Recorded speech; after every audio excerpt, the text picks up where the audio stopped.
I love that people are being more vulnerable today.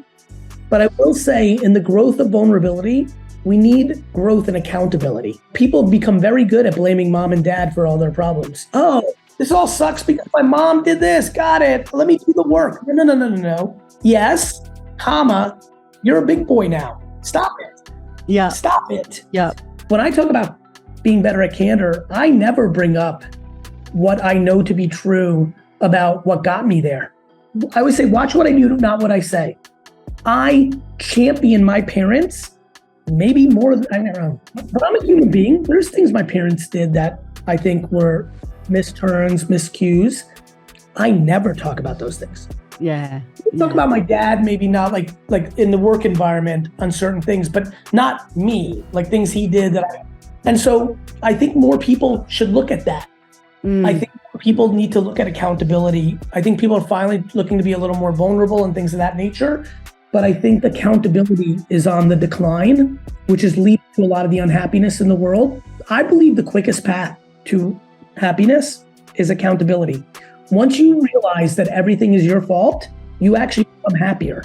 I mean, there's real shit in the world. Oh, for sure. Yeah, I'm one of them. I hear you. So when I talk to my friends in private, this is less public talk, or acquaintances or business people, if they ever I'm so out there, people feel comfortable with the way I roll. I get into some deep ass combos. Yeah. I say to them all the time, because I can't relate. It's very hard to relate with somebody who's had an extreme thing happen. But I do say this to them every time, no matter how, tears in my eyes for hearing their story, I will still say, because I feel responsible for it, hey, just to remind you, if anybody on earth with the same exact circumstances as you has ever done the work to get to a content and happy place, well, then you can too. Because a lot of people use their damage or their negative story as an excuse to never evolve. That's exactly why this podcast exists, because I had a fucked up life, sexually abused, foster care, my dad kidnapped me, my husband died, broke my back. Yeah, let's just, I'm sorry to interrupt. I just want everyone who's listening to this. You just rattled off 4 things that if 90%, 80%, 70% of the audience had one of those things happen. Yeah. My grandmother, may she rest in peace, Esther, brought up being a widow every day of her life. When I got older, I tried to explain to her, I'm like, Grandma, I get it, but you can't use that you've been widowed as an excuse for every single thing you do, because unfortunately, hundreds of millions of people in the test of time have been widowed. Yeah, we got to move it. You got to move it, not for anyone but yourself. Yeah, and we can. Exactly. Before you start moving it, you know how people say, no, Sally, you got to do this for your kids. Fuck that. No, fuck that. Yeah, 100%. Sally, you got to do this for you. And once you do it for you, then it will happen for the kids. I believe what the media has wrong and what society has wrong about social media is they think it's changed us. And I believe that social media has exposed us. And I think the only way an alcoholic, the only way an abusive spouse, the only way someone that's really struggling with something dark can actually fix it is the day he or she says, I am. And then they start the process of fixing it, right? I am not, by the way, I did this on a plane at 38 and a half years old in Houston, in this great state of Texas, my head on the window, 38 and a half years old. I use a half because I'm 11 years old. And I say, I'm gonna die before 100 if I don't start taking care of myself. What were you doing? I just wasn't exercising or eating well. And I could feel it. And I said, when I'm 40, I'm gonna start taking care of myself. And by the time, that's literally what I said to myself. And by the time I landed in New York 3 hours later, I said, the fuck am I waiting to 40? And I called Mike Vacanti, who was my last trainer that I only showed up 3 times out of 14 sessions, but paid for them all. I said, Mike, do you know a young person that can travel with me? Because I've also figured out what I need. I need a babysitter. I'm very accountable to others, to my family, to my employees. I'm good, but to myself, I'm like, what up, bro? And so. Me too. And he said, what about me? And I literally worked out with him this morning, 10 years later.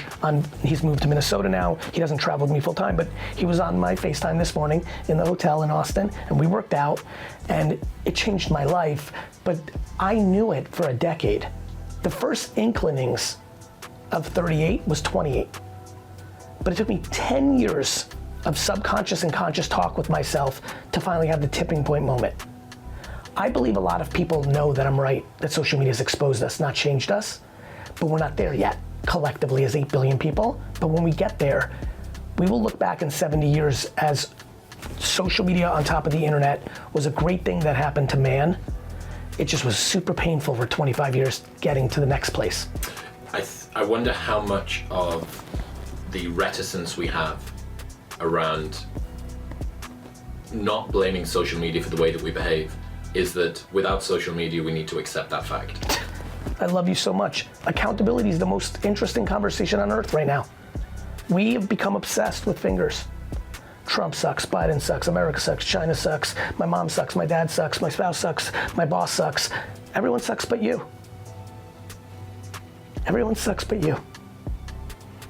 Our lack of accountability on the back of atrociously bad parenting that was well intended. Last 30 to 40 years, we over-coddled kids. We made 8th place trophies. We did a bunch of dumb shit. We became friends with our kids, not parents that are friendly to our kids. And we lost our way. It was well intended. I have no judgment. As a parent myself, it's fucking impossible. It is the hardest. However, it still is true. And we have become incredible. Of course we blame everybody. So many of us grew up with parents that fought our fights. They ran to the school and yelled at the teacher. How concerned are you about the relationship between teenagers and young kids and their use of social media? I'm concerned if they have parents that didn't create boundaries and created self-esteem. So I'm concerned about the most insecure. But I also see it another way that people don't see it. The 14-year-old that is getting bullied online was also the 14-year-old that was getting bullied at school when I was growing up. I saw all of them, but they had no outlet. The 14-year-old today that's getting bullied online can move from TikTok and delete it and start a Twitch stream and hang out with 12 new friends playing a new game and create a beautiful life for themselves. I see that all the time. The kid that I saw bullied, I'm thinking about one kid right now in Ethel Hoppock Middle School in Asbury, New Jersey in 1989. When I think about him and then what he did in North Hunterdon, because I watched him for those 4 years, he had no outlet. There was no internet. He was the most lonely. We have decided that this is bad when it's good. These kids can find their friends in other places, on Fortnite. Do you know how many kids that I know that are not socially winning in school are winning on Fortnite with other kids? Why are we not focusing on that? The reason we're not focusing on that is something atrocious happened. World leaders in politics have become incredibly not noble. The way that politicians around the world talk to each other is more similar to the way 5th graders talk to each other than grown-ups. The lack of civility in our society by world leaders is extraordinary. Discipline. That's a, Do you know how much of a drug sugar is? Do you know that my body, every time I see a piece of candy, loses its fucking mind? Do you know how fucking hard it is to me for fight? I was at Gap Inc. company the other day. I'm having a pretty good week with nutrition. I'm pretty happy with myself. And these little, you know those, no, you know those fucking peach gummies, the rings, those fuckers. I had to grab one and I was like, fuck you, Gary. But I've been able to win most of this week and most of the peach ring. Of course. Let yourself have a peach and ring. And that's what and I'm glad you said that. That's where I was going. And you're allowed to go on social media and do frivolous shit and look at bikinis or look at sports or even leave a negative comment. It's okay, but not in sustained format. It's not okay to live your life going around the internet saying negative things because all it's doing is exposing that you're a piece of shit to yourself. You're not happy. Misery loves company. You need to get it out. Do you know how, honestly, the way I deal with negative comments is empathy and compassion and sympathy. They're not in a good place. Yeah. I feel bad. I don't feel bad for me. I take it in to make sure, I'll say it again, I never want to be delusional. I never want to get high on my own supply. I never want to buy into me. That's why I stay away from me. I'm Gary Vaynerchuk. I know what Garyvee is. It's me doing content publicly. It's like me being a comedian on stage, or me being, like, I love it. Like, I love it. I'm not playing a character. It's still me, but it's not my identity, and I could stay away from it because I also don't want to buy into it. It's also going well. I don't want to think that I'm better than. My favorite feeling is to not think that I'm better than, but want to be better than. I don't think I'm better than, but I strive to be better than. You know, it's a really cool relationship graph. But anyway, nonetheless, I'm so pumped about these last 3, 4, 5 minutes. I hope people rewind to the beginning of this. Again, this is gonna be a great era. Everyone has decided this is the worst. I just decided that this is the era where this had to be part of the equation.